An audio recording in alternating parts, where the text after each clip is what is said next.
down with him. At that point, I add a nudge. That nudge gets him there.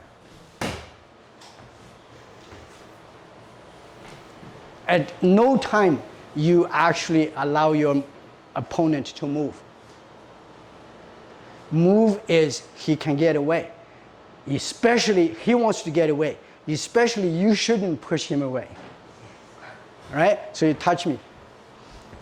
I'm pushing him away. But can you see I never pushed you away?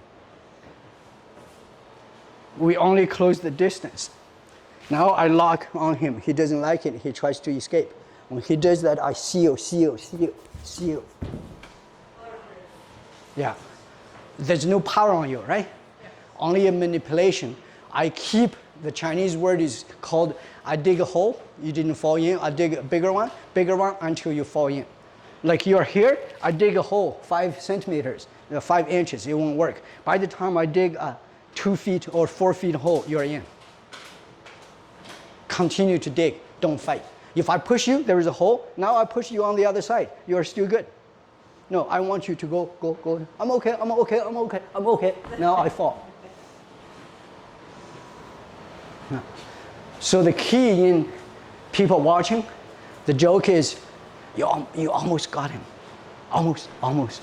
You leave some hope on your opponent.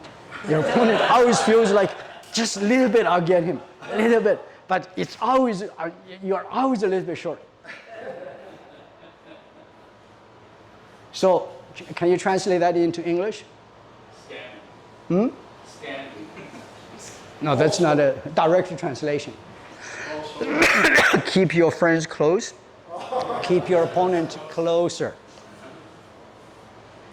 Never allow your opponent to leave you. This is a Tai Chi tactic.